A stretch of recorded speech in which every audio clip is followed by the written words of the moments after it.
Pronunciará su discurso el excelentísimo señor presidente de la Nación, general Juan Perón. El primer magistrado de la Argentina expondrá sobre los fundamentos filosóficos que informan la doctrina e ideario peronistas en sus aspectos vitales de reafirmación política, transformación económica y evolución social de la República Argentina y de su posición frente a los destinos del hombre y de la humanidad. Inicia su discurso el excelentísimo señor presidente de la Nación Argentina, general Juan Perón.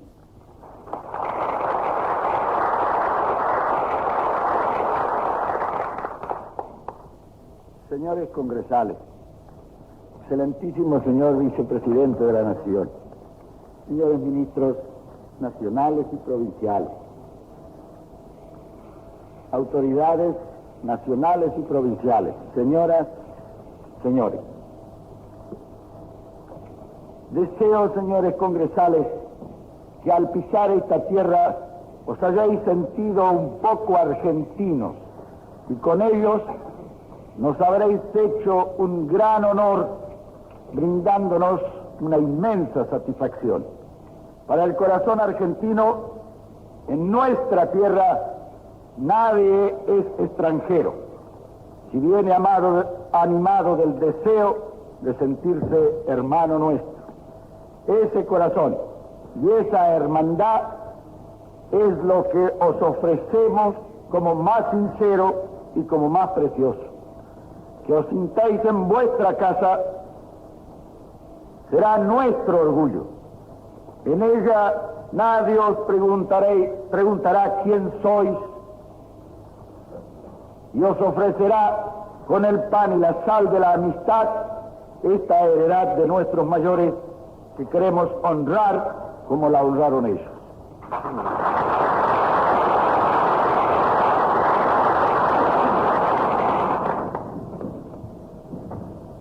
Alejandro, el más grande general de todos los tiempos, tuvo por maestro a Aristóteles. Siempre he pensado que mi oficio algo tenía que ver con la filosofía. El destino me ha convertido en hombre público y en este nuevo oficio agradezco cuanto me ha sido posible incursionar en el campo de la filosofía. Nuestra acción de gobierno no representa un partido político, sino un gran movimiento nacional con una doctrina propia, nueva en el campo político mundial. He querido entonces ofrecer a los señores congresales que nos honran con su visita una idea sintética de base filosófica sobre lo que representa sociológicamente nuestra tercera posición. No tendría jamás la pretensión de hacer filosofía pura frente a los maestros del mundo en tal disciplina científica, pero cuanto he de afirmar se encuentra en la República en plena realización. La dificultad del hombre del Estado responsable consiste precisamente en que está obligado a realizar cuanto afirma.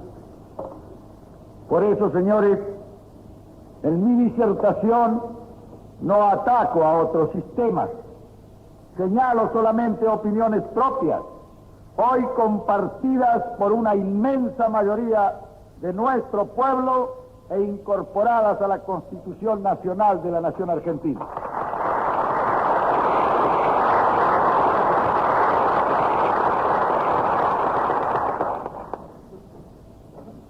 El movimiento nacional argentino que llamamos justicialismo en su concepción integral tiene una doctrina nacional que encarna los grandes principios teóricos de que os hablaré enseguida y constituye a la vez la escala de realizaciones hoy ya felizmente cumplidas en la comunidad argentina. He querido exponer personalmente ante los señores congresales tales concepciones en la seguridad de que lo interpreten como un esfuerzo personal en contribución a este Congreso y el deseo de expresar personalmente también a nuestros gratos huéspedes toda nuestra consideración y todo nuestro afecto.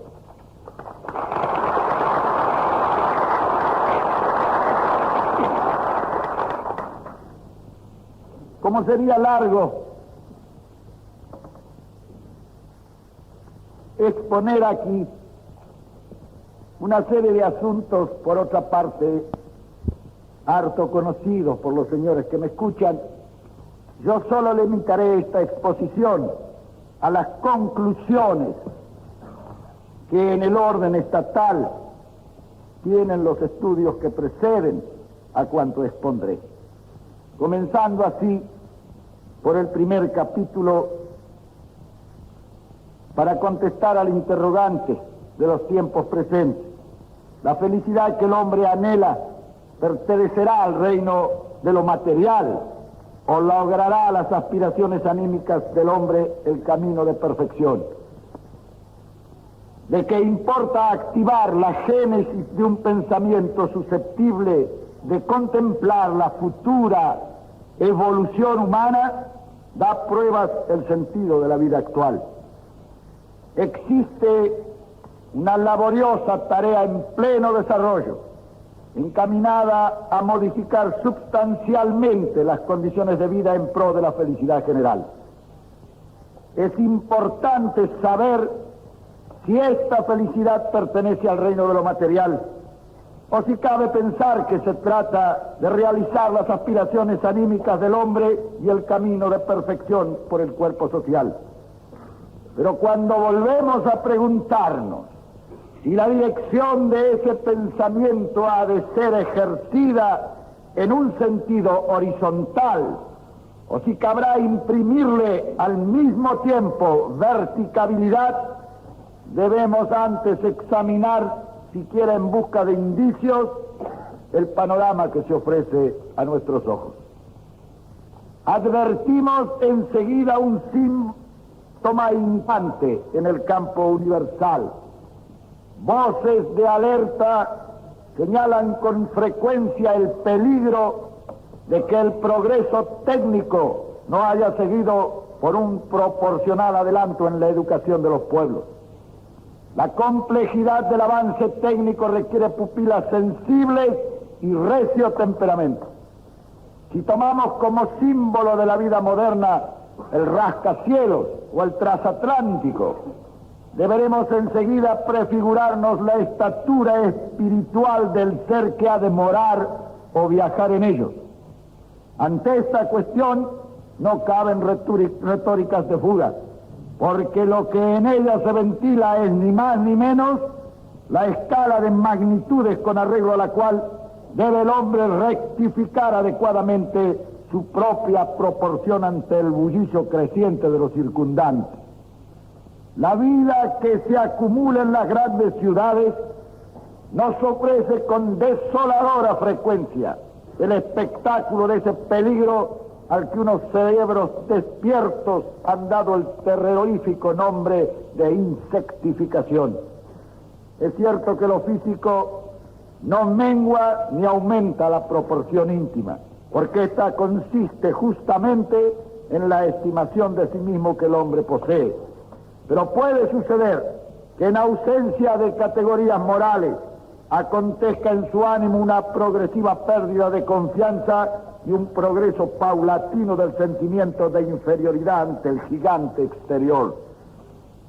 Frente a un complejo semejante, que en último término es un problema de cultura y de espíritu, son contados los medios de autodefensa. La civilización tiende a complicarse y no parece que por el camino del exterior pueda resolverse esta incógnita íntima. El materialismo intransigente contaba sin duda con el signo mecánico e implacable del progreso, sospechando que privado de su sombra cósmica el hombre acabaría por sentirse minúsculo y víctima de la monstruosa trepidación vital. Seguro de ello, proveyó a su individuo de un sustituto de la proporción espiritual, el resentimiento. Previamente había sustituido también las tendencias supremas por fuerzas inferiores, por esa gana que ayer integraba el cuerpo de una teoría sumamente interesante y que hoy, defraudada, desencantada, han convertido sus discípulos en la náusea. Náusea ante la moral, ante la herencia de la vida común, náusea ante las leyes y los progresos inexorables de la historia, náusea biológica. Es hasta cierto punto poco comprensible que hayamos pasado con tan peligrosa brevedad intelectual de la decepción del ser insectificado a esa náusea con que a espalda de sagradas leyes se pretende orientar la comprensión de la existencia colectiva. Lo sintomático de este modo de pensar está en que no es una abstracción, como tampoco lo era, pongo por ejemplo, el marxismo. Este operaba sobre un descontento social. La náusea, como entelequia, opera sobre el desencanto individual. En la angustia abstracta de Heidegger, en el terreno práctico, corresponde a una sociedad desmoralizada que ni siquiera busca una certidumbre para reclinar su cabeza. No es, por tanto, la teoría lo deplorable, sino la realidad, la deformación postrera de aquella insectificación, solo que esta vez el individuo insectificado ha querido aislarse de la catástrofe con una mueca cínica. Reconozcamos que esta era la consecuencia necesaria y obligada del doloroso extravío de la escala de magnitudes. Armado con ella podía el hombre enfrentarse no solo con la áspera y poco piadosa vicisitud de su existencia, sino con la crisis que una evolución tan terminante habría de suscitar en su intimidad. Saberse ligado a los reinos superiores, a las leyes materiales del contorno, le facilitaba una generosa concentración de fuerzas para entrar con biológica alegría en un ciclo en que todos los fenómenos parecen desbordarse. En una célebre fábula de Goethe, le acontece a un hombre desdichado verse compelido a una elección extraordinaria. Melusina, reina del país de los enanos, le invita a reducir su tamaño y compartir con ella su elevada jerarquía. Le ofrece amor, poder, riquezas, solo que en un grado inferior. Será rey, pero entre enanos. Trasladado al país donde las briznas de hierbas son árboles gigantescos, este hombre, el más mísero de los mortales, añora su forma anterior. Y la añora, suponemos, porque su escala de magnitudes le advierte que en la prosperidad o en el infortunio anterior era inimitable. En el hecho complejo del existir el hombre es sin más una entidad superior. Puede ser igualmente trasladada a otros paisajes y preferentemente a esos donde la desintegración y la heterogeneidad de la vida moderna han reducido principios absolutos e ideales en provecho del esplendor material. Se ha producido el milagro de la fábula, pero a la inversa. Al hombre no le ha sido dado elegir con arreglo a su proporción, y aquel que no poseía un grado de fe en sus valores espirituales sustituyó la altiva reacción por la resignación o por el descontento, la difuminación gradual de las perspectivas que padece quien no posee una conciencia justa de su jerarquía, la insectificación. Pero semejante desviación no es consecuencia del auge de los ideales colectivos. Que el individuo acepte pacíficamente su eliminación como un sacrificio en aras de la comunidad no redunda en beneficio de ésta. Una suma de cero es cero siempre. una jerarquización estructurada sobre la abdicación personal, es productiva solo para aquellas formas de vida en que se producen asociados el materialismo más intolerante, la deificación del Estado, el Estado mito o una secreta e inconfesada vocación al despotismo. Lo que caracteriza a las comunidades sanas y vigorosas es el grado de sus individualidades y el sentido con que se disponen a engendrar en lo colectivo. A este sentido de comunidad se llega desde abajo, no desde arriba. Se alcanza por el equilibrio, no por la imposición. Su diferencia es que así como una comunidad saludable, formada por el ascenso de las individualidades conscientes, posee honras razones de supervivencia, las otras llevan en sí el estigma de la provisionalidad. No son formas naturales de la evolución, sino paréntesis cuyo valor histórico es justamente su cancelación. En la consideración de los valores supremos que dan forma a nuestra contemplación del ideal, advertimos dos grandes posibilidades de adulteración. Una es el individualismo amoral, predispuesto a la subversión y al egoísmo, al retorno a estados inferiores de la evolución de la especie. Otra reside en esa interpretación de la vida que intenta despersonalizar al hombre en un colectivismo atomizador. En realidad operan las dos un escamoteo. Los factores negativos de la primera han sido derivados en la segunda a una organización superior. El desdén aparatoso ante la razón ajena, la intolerancia han pasado solamente de unas manos a otras. Bajo una libertad no universal en sus medios ni en sus fines, sin ética ni moral, le es imposible al individuo realizar sus valores últimos, por la presión de los egoísmos potenciados de unas minorías. Del mismo modo, bajo el colectivismo materialista llevado a sus últimas consecuencias, les es arrebatada esa probabilidad, la gran probabilidad del existir por una imposición mecánica en continua expansión y siempre hipócritamente razonada. El idealismo hegeliano y el materialismo marxista, operando sobre necesidades y calamidades universales que han influido profundamente en el ánimo general, constituyen direcciones cuya resultante será prudente establecer. De la historia y aún de sus excesos extraemos preciosas enseñanzas ante las que en modo alguno podemos ni debemos permanecer insensibles. Mientras el pensamiento creía poder sostenerse en lo fundamental en espacios puramente teóricos, el mundo obraba por su cuenta. Pero si lo fundamental declinó, la fijación práctica de lo abstracto puede ejercer una influencia perniciosa en la existencia común.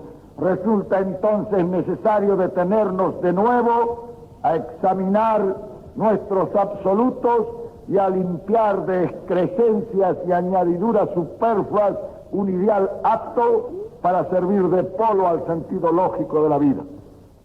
En esa labor se nos antoja primordial la recuperación de la escala de magnitudes. Esto es, devolver al hombre su proporción para que posea plena conciencia de que ante las formas tumultuosas del progreso sigue siendo portador de valores máximos, para que sea humanamente, es decir, sin ignorancia. Solo así podemos partir de ese yo vertical a un ideal de humanidad mejor, suma de individualidades con tendencia a un continuo perfeccionamiento.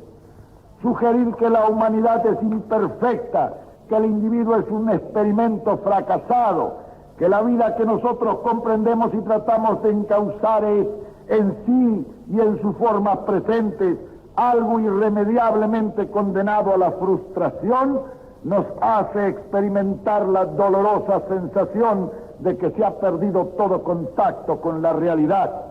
Lo mismo tememos cuando se fía a la abdicación de las individualidades en poderes extremos, una imposible realización social. Si hay algo que ilumine nuestros pensamientos, que haga perseverar en nuestra alma la alegría de vivir y de actuar, es nuestra fe en los valores individuales como base de redención. Y si ha llegado a situar al hombre en actitud de defenderse de la cosa, puede hacerse de ello polémica simple. Pero es conveniente repetir que no han sido teorías fundadas en sugestiones, sino un parcial relajamiento biológico. Del desastre brota el heroísmo, pero brota también la desesperación, cuando se han perdido dos cosas, la finalidad y la norma. Lo que produce la náusea es el desencanto, y lo que puede devolver al hombre la actitud combativa es la fe en su misión, en lo individual, en lo familiar y en lo colectivo. Ahora bien, va anexo al sentido de la norma el sentido de la cultura. Nuestra norma, la que tratamos de insinuar aquí, no es un cuadro de imposiciones jurídicas, sino una visión individual de la perfección propia, de la propia vida ideal. En ese aspecto no cabe duda de que su eficacia depende enormemente de nuestra comprensión del mundo circundante como de nuestra aceptación de las obligaciones propias. El solo intento de trazar un cuadro comparativo entre las posibilidades culturales de la antigüedad y las actuales resultaría descabellado. El progreso, el incremento de relaciones, la complejidad de costumbres han ampliado el paisaje en términos indescriptibles. Es lógico pensar, por consiguiente, que la dilatación del panorama haya redundado en limitación proporcional de la conciencia de situación. Cuando en nuestro tiempo se plantean cuestiones de moral y de ética, ¿acaso las más sustantivas e inaplazables que debemos formularnos hoy no ignora que en la confusión de muchos valores desempeña un activo papel el signo vertiginoso del progreso? La evolución humana se ha caracterizado, entre otras cosas, por lanzar al hombre fuera de sí para proveerle previamente, pero sin proveerle previamente una conciencia plena de sí mismo. A ese estar fuera de sí puede atender mediante leyes la comunidad organizada políticamente, y tendremos entonces un aspecto de la norma ética. Pero para su reino interior, para el gobierno de su personalidad, no existe otra norma que aquella que se puede alcanzar por el conocimiento, por la educación, que afirma en nosotros una actitud conforme a moral. De que esta norma llegue a constituir un sistema ordenado de límites e inducciones depende absolutamente el porvenir de la sociedad. Ni siquiera nos es posible comprender ese porvenir como suma de libertad y de seguridad si no podemos prefigurar en ella la existencia de normas. Y no somos de los que pensamos que es preferible resolver quirúrgicamente el problema encomendando la libertad irresponsable al imperio vigilante de la ley. Las colectividades que hoy deseen presentir el futuro, en las que la autodeterminación y la plena conciencia de ser y de existir integran una vocación de progreso, precisan como requisito sustancial el hallazgo de ese camino, de esa teoría que iluminen ante las pupilas humanas los parajes oscuros de su geografía. Así como en el examen que nos está permitido aparece la voluntad transfigurada en su posibilidad de libertad, aparece el nosotros en su ordinación suprema, la comunidad organizada. El pensamiento puesto al servicio de la verdad esparce una radiante luz, de la que en un manantial beben las disciplinas de carácter práctico. Pero por otra parte, nos es imposible comprender los motivos fundamentales de la evolución filosófica prescindiendo de sus circunstancias. Desde Platón a Hegel, la civilización ha consumado su azarosa marcha por todos los caminos.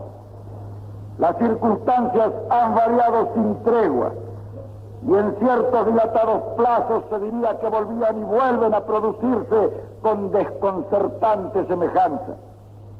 La sustitución de las viejas formas de vida por otras nuevas son factores sustanciales de las mutaciones, pero debemos preguntarnos si en el fondo la tendencia, el objetivo último no seguirán siendo los mismos, al menos en aquello que constituye nuestro objeto necesario, el hombre y su verdad. Cuando advertimos en Platón el estado ideal, un estado abstracto, comprendemos que su mundo, en relación con el nuestro y en su apariencia política, era infinitamente apto para una abstracción semejante. Las ideas puras y los absolutos podían fijarse en el panorama, aprehender y configurar cuando menos en su eficacia intelectual. Podía crearse un mundo en que valores ideales y representaciones prácticas eran susceptibles de producirse con cierta familiaridad. Platón afirmaba: el bien es orden, armonía, proporción, y así que la virtud suprema sea la justicia. En tal virtud advertimos la primera norma de la antigüedad convertida en disciplina política. Sócrates había tratado de definir al hombre, en quien Aristóteles subrayaría una terminante vocación política, es decir, según el lenguaje de entonces, un sentido de orden en la vida común.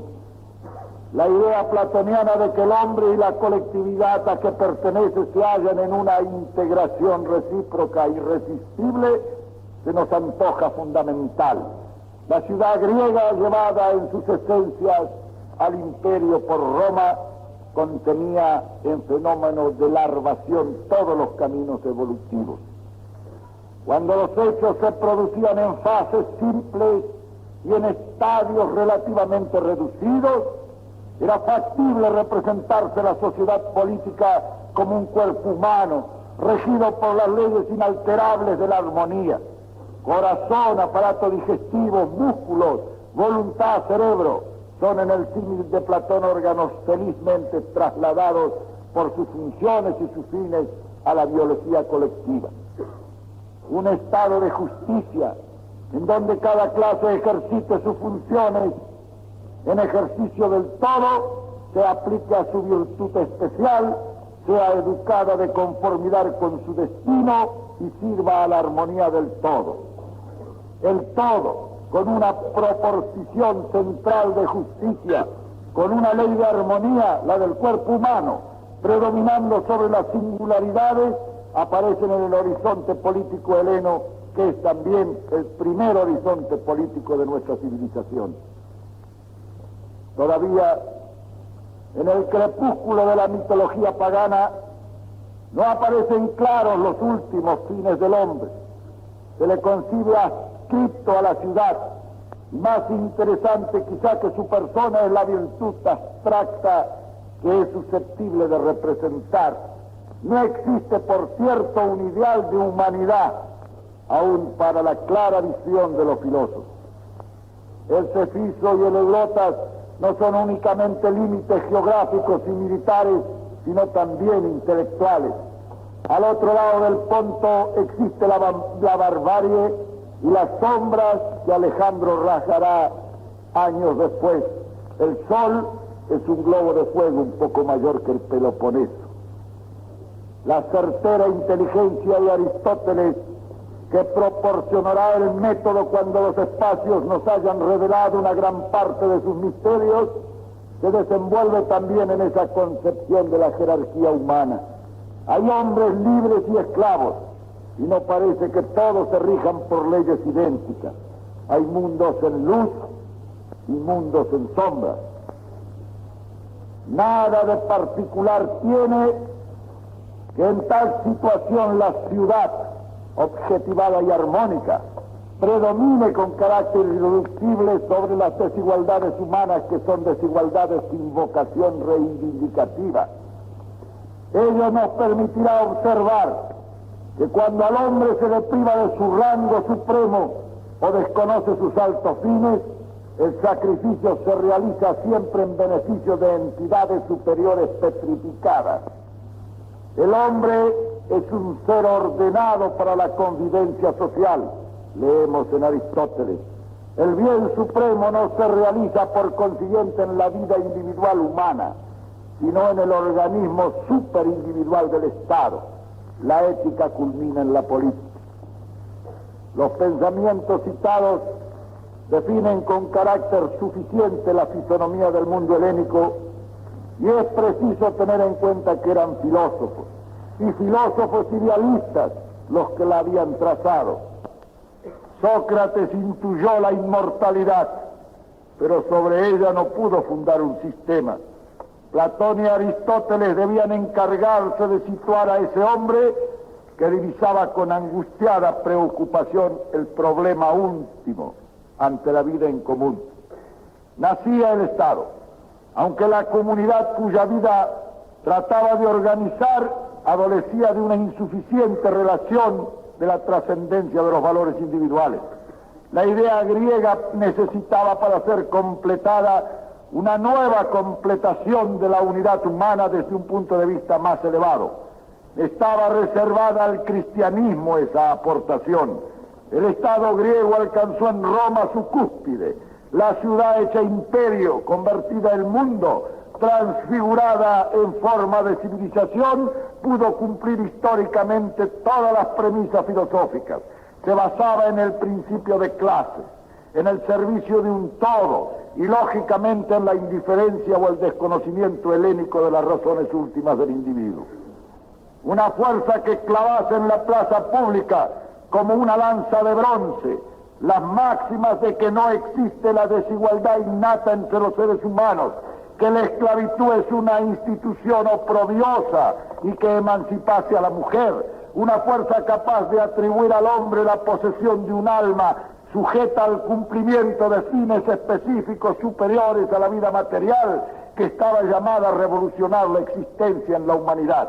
El cristianismo, que constituyó la primera gran revolución, la primera liberación humana, podrá rectificar felizmente las concepciones griegas, pero esa rectificación se parecía mejor a una aportación.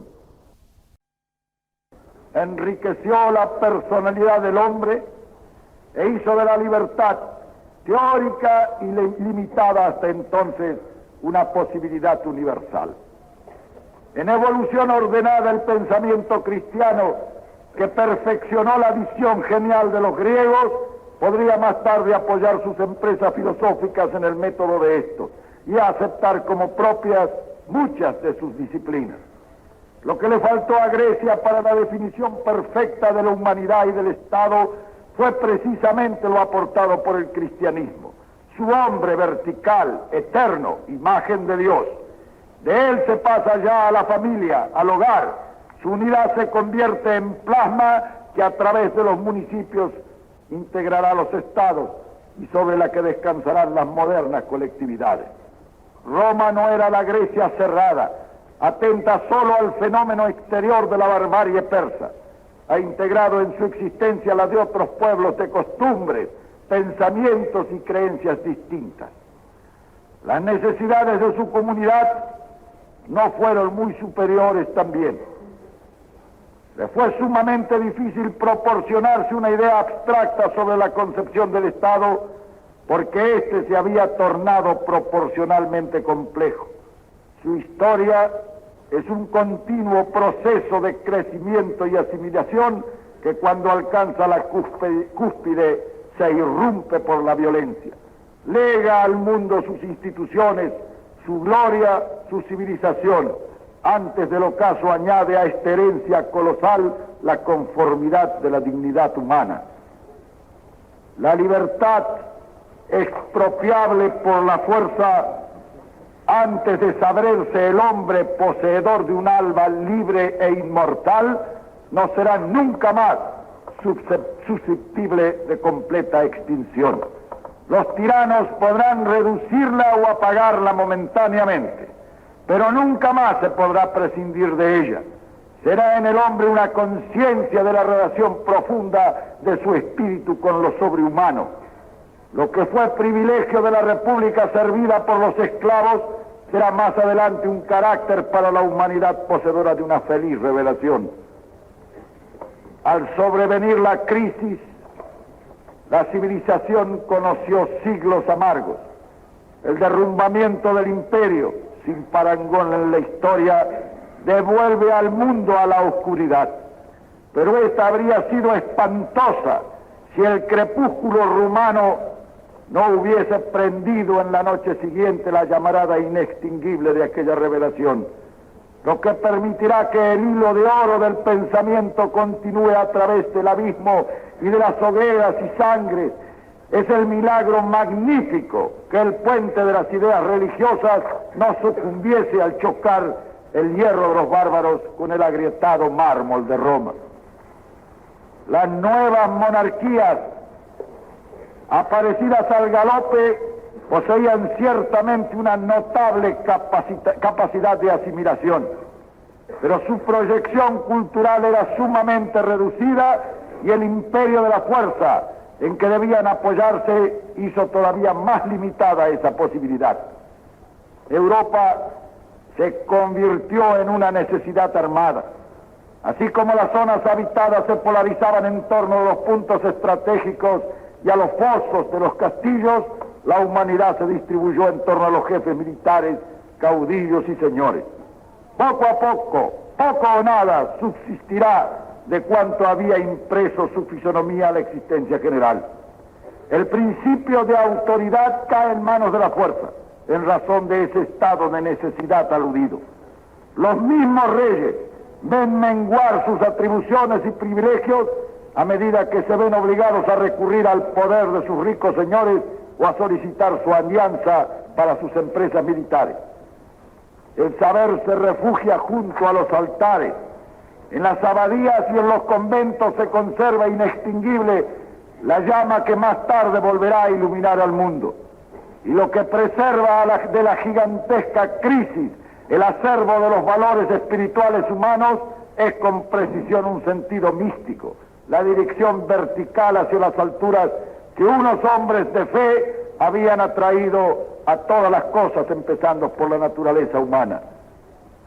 La Edad Media es de Dios, se ha dicho, y en este hecho, en este paciente y laborioso mantenerse al margen de las tinieblas, debemos ver la lenta y difícil gestación del Renacimiento. Fue una edad caracterizada por una violencia desmedida. Fue una edad en la que no es posible hallar las formas del Estado ni contemplar al hombre.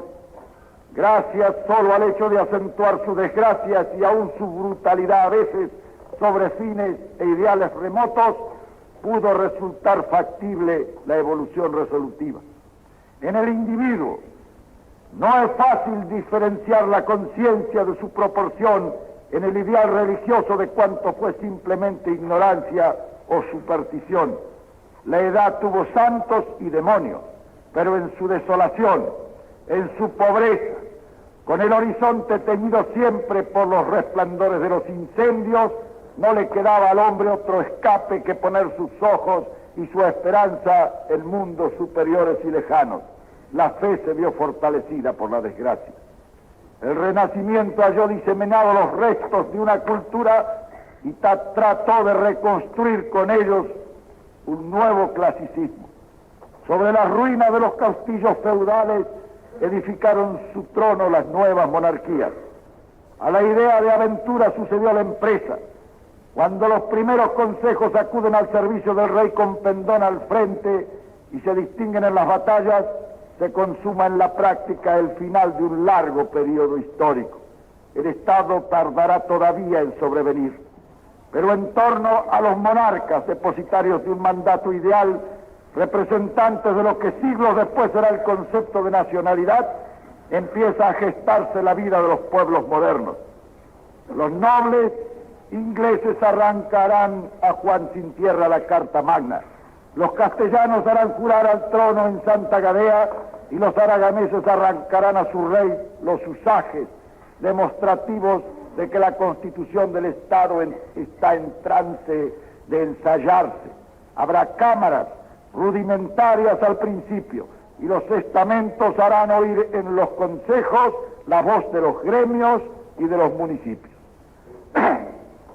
Esta evolución se produce bajo un signo idealista, cualquiera sea su realización práctica o su signo político, y en la elevada temperatura de la fe popular. El hombre tenía fe en sí, en sus destinos, y una fe inmarcesible en su subordinación a lo providencial. Tal fe justifica en parte las titánicas andanzas de la época. Era necesario para lanzarse a las sombras atlánticas y sacar las Américas a la luz del sol romano, para detener la invasión tártara en las puertas de Europa y para levantar un mundo nuevo de la desolación. Lo conquistado y descubierto en esa edad constituye un himno sonoro a la vocación por el ideal. Pero es importante no perder de vista que, prescindiendo del rigor práctico de la organización política, el clima intelectual de la época conservó el acento sobre los valores supremos del individuo. Cuando la escuela tomista nos dice que el fin del Estado es la educación del hombre para una vida virtuosa, presentimos la enorme importancia que tuvo ese puente tendido sobre las sombras de la Edad Media. Ese hombre a cuyo servicio, el de su perfeccionamiento, estaba dedicado el Estado, no era, por cierto, el germen de un individualismo anárquico. Para que degenerase había que trasladar el acento de sus valores espirituales a los materiales. El hombre era solo algo que debía perfeccionarse para Dios y para la comunidad. La virtud a que Santo Tomás se refería no será enteramente indiferente a la virtud griega, el patrón de valores ideales para la realización de la vida propia. Frente al humanismo, la inteligencia humana intenta divisar nuevos caminos y orientaciones. Maquiavelo cubrirá la vida con el imperativo político y sacrificará al poder real o a las necesidades del mando cualquiera otra ley, principio o valor. Grocio llamará al Estado a erigirse en administrador supremo de la felicidad del hombre y abrirá nuevos cauces al principio de autoridad.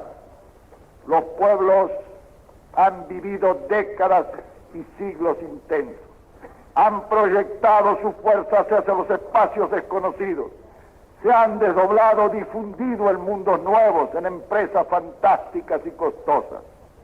Para que esto fuese posible se precisaba un poder enorme en los recursos espirituales. El apogeo de los absolutos iba a despertar como consecuencia necesaria el desprecio a los absolutos. La intensa espiritualidad de la obra gestada, por reacción, el desencanto y el materialismo que iban a producirse después. En la evolución, por primera vez acaso, se derivaría de un extremo a otro, de un polo al opuesto, y el objetivo a suprimir era inevitablemente la temperatura ideal. Hobbes predica el absolutismo del Estado en la corriente armada de la época, pero predica ya un hombre desalentado. La unidad social no parece imaginada por él como el indestructible depósito de valores, sino como víctima. Fue el primero en definir al Estado como un contrato entre los individuos, pero importa observar que esos individuos eran lobos entre sí, eran seres desprovistos de virtud y seguramente de esperanzas supremas. La larga cabalgata les había rendido. En la crisis de las monarquías absolutas vierte su mordacidad el genio de Voltaire. Ciertamente no necesitaba ya la sociedad su corrosivo para fragmentarse bajo el trono. Montesquieu advirtió a la monarquía que sería heredada en la República, y Rousseau coronó el pórtico naciente de la época. se caracterizó por el cambio radical del acento, acentuó sobre lo material, y esto se produjo indistintamente.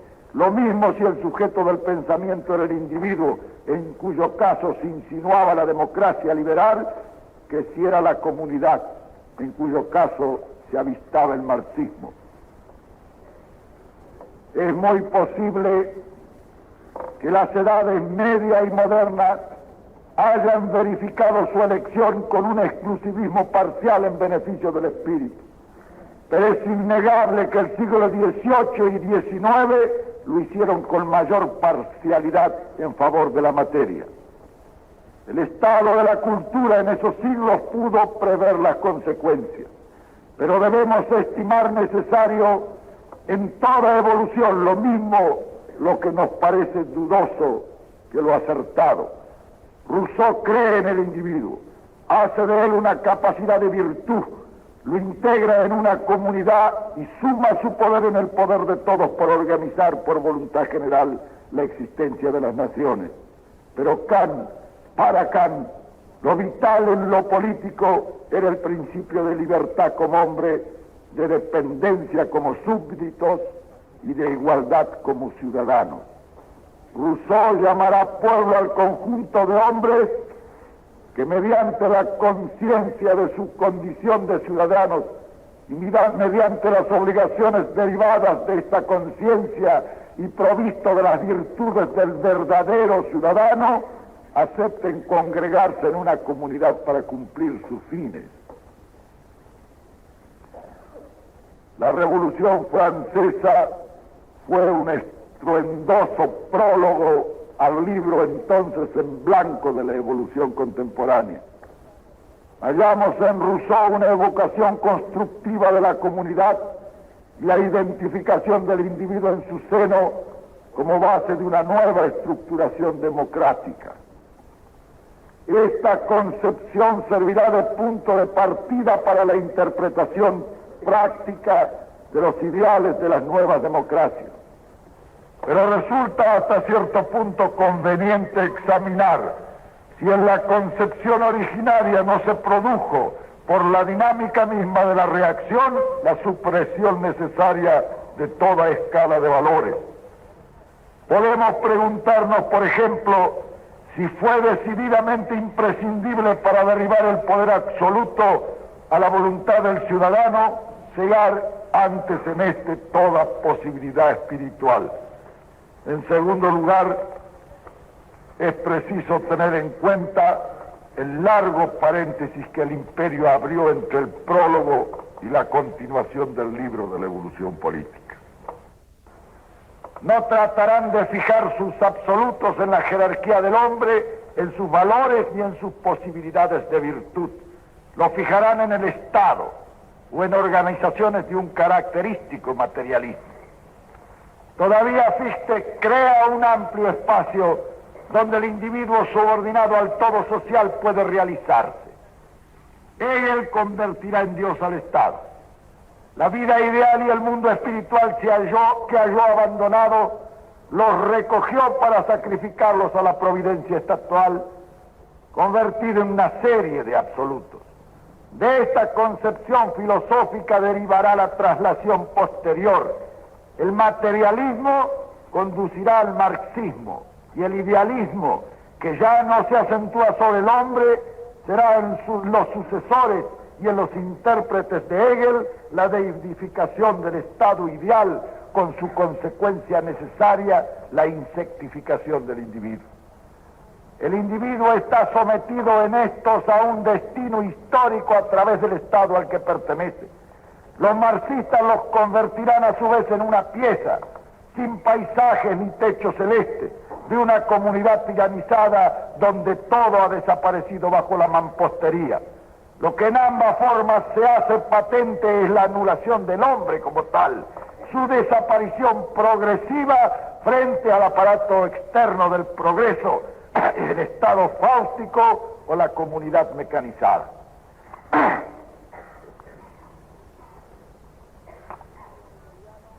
El individuo hegeliano, que cree poseer fines propios, vive en estado de ilusión, pues solo sirve a los fines del Estado. En los seguidores de Marx esos fines son más oscuros todavía, pues solo se vive para una esencia privilegiada de la comunidad, y no en ella ni con ella. El individuo marxista es, por necesidad, una abdicación.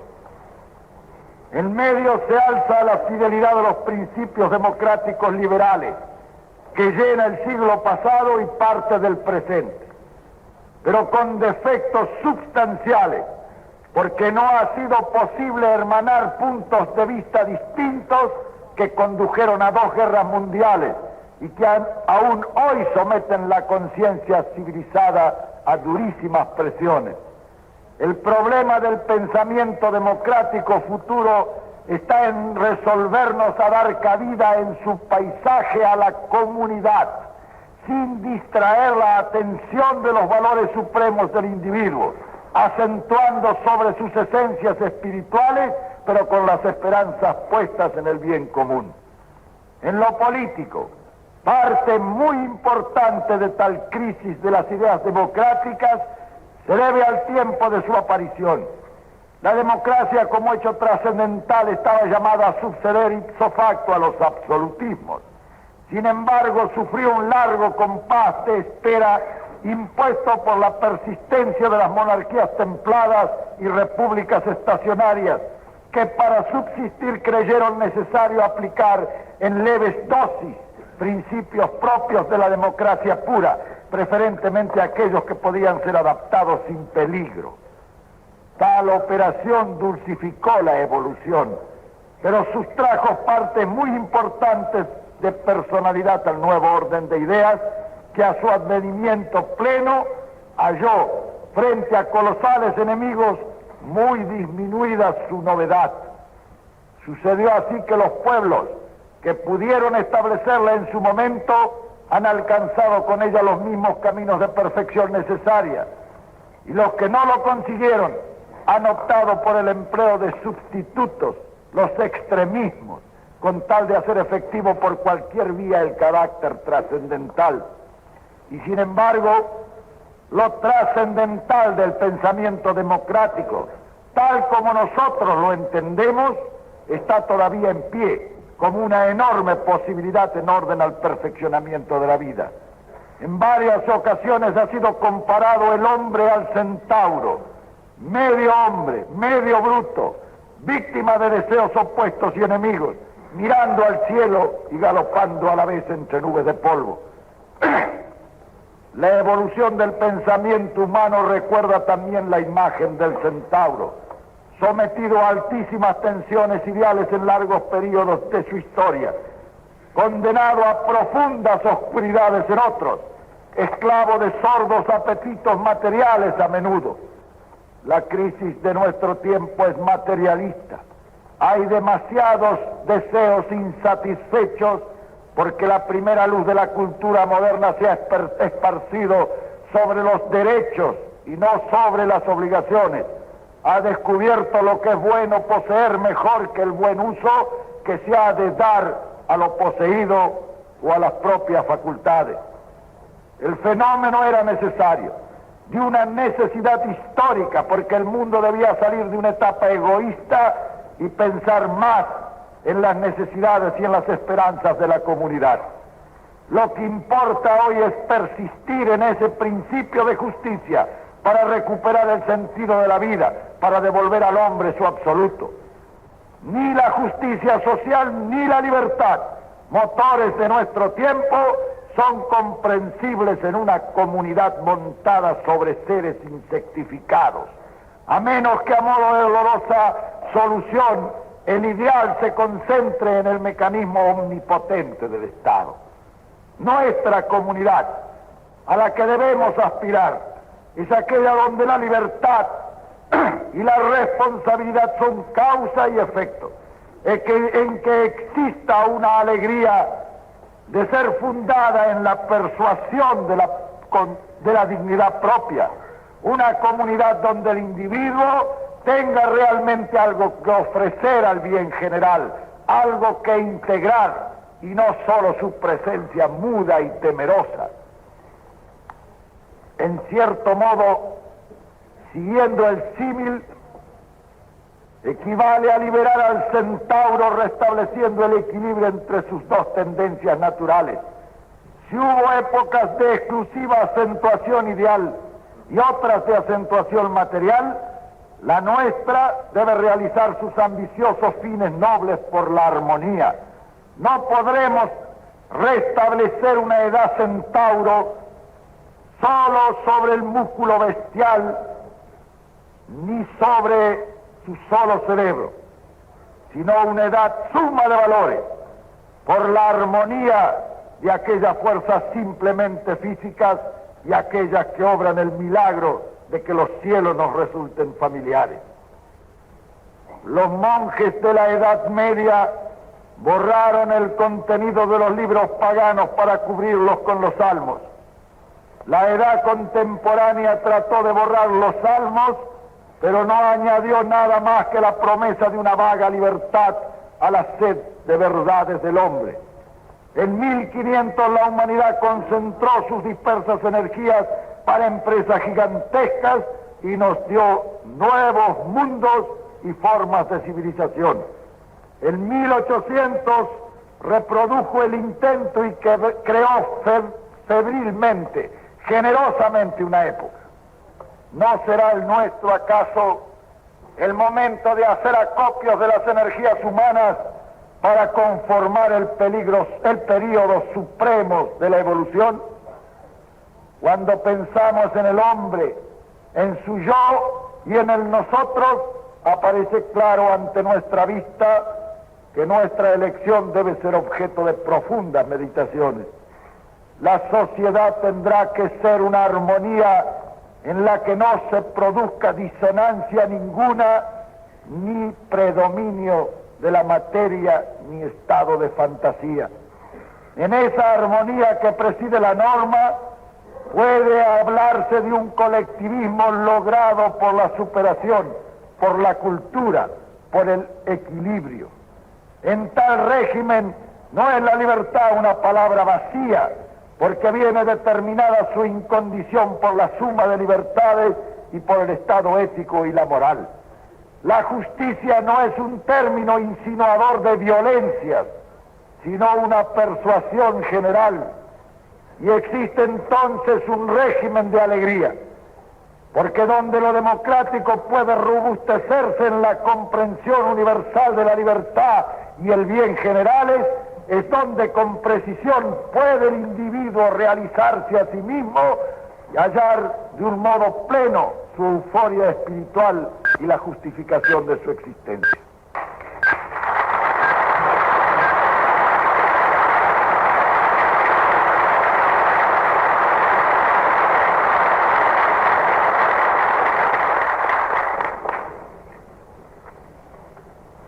Para el mundo existe todavía y existirá mientras al hombre le sea dado elegir la posibilidad de alcanzar lo que la filosofía hindú llama la mansión de la paz.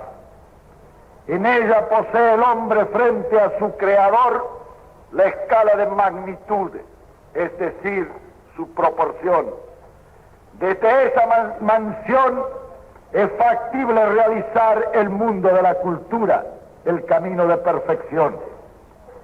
De Rabindranath Tagore son estas frases: el mundo moderno empuja incesantemente a sus víctimas, pero sin conducirlas a ninguna parte. Que la medida de la grandeza de la humanidad esté en sus recursos materiales es un insulto al hombre. No nos está permitido dudar de la trascendencia de los momentos que aguardan a la humanidad.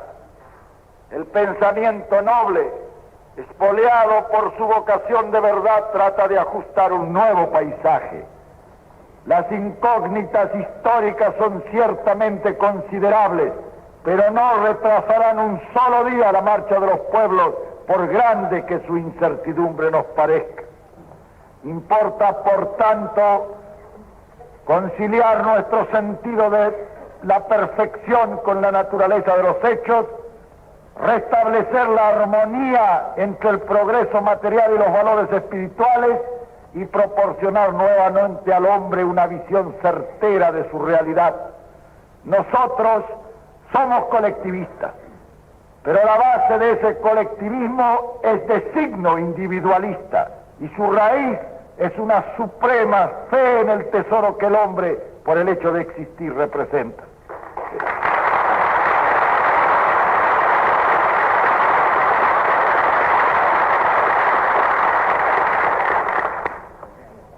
En esta fase de la evolución, lo colectivo, el nosotros, está cegando en sus fuentes al individualismo egoísta.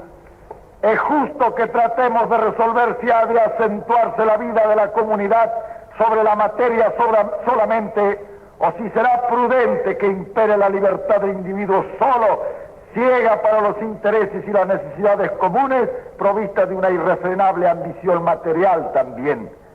No creemos que ninguna de esas formas posea condiciones de redención. Están ausentes de ellas el milagro del amor, el estímulo de la esperanza y la perfección de la justicia. Son atentatorios por igual el desmedido derecho de uno o la masiva impersonalidad de todos a la razonable y elevada idea del hombre y de la humanidad. En los cataclismos, la pupila del hombre ha vuelto a ver a Dios y de reflejo ha vuelto a divisarse a sí mismo. No debemos predicar y realizar un evangelio de justicia y de progreso. Es preciso que fundemos su verificación en la superación individual como premisa de la superación colectiva. Los rencores y los odios que hoy soplan en el mundo, desatados entre los pueblos y entre los hermanos, son el resultado lógico no de un itinerario cósmico de carácter fatal, sino de una larga prédica contra el amor. Ese amor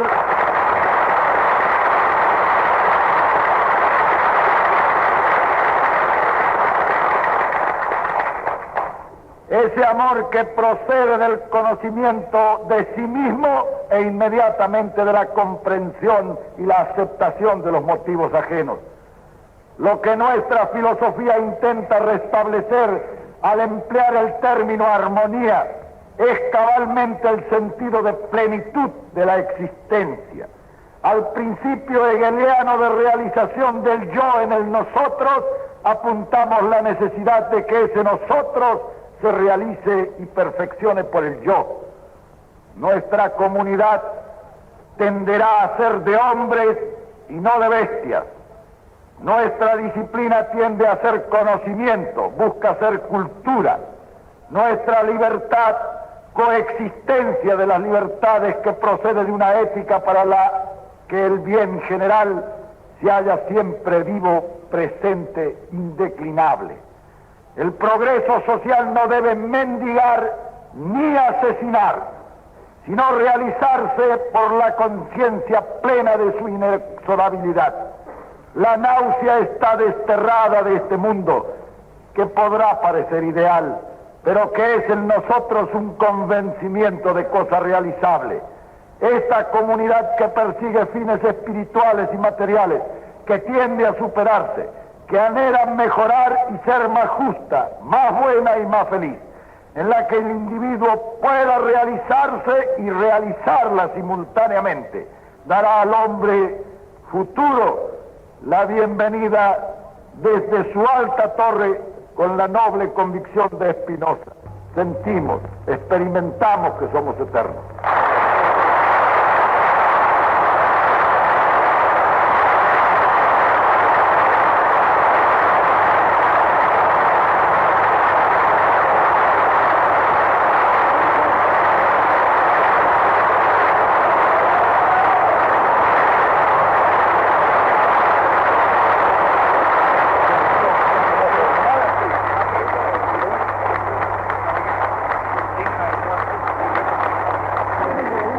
Escuchado la palabra del excelentísimo señor presidente de la Nación Argentina, general Juan Perón. El discurso del primer magistrado pone punto a las deliberaciones del primer Congreso Nacional de Filosofía, realizado en la ciudad de Mendoza y organizado por la Universidad Nacional de Cuyo, con el auspicio del Superior Gobierno de la Nación.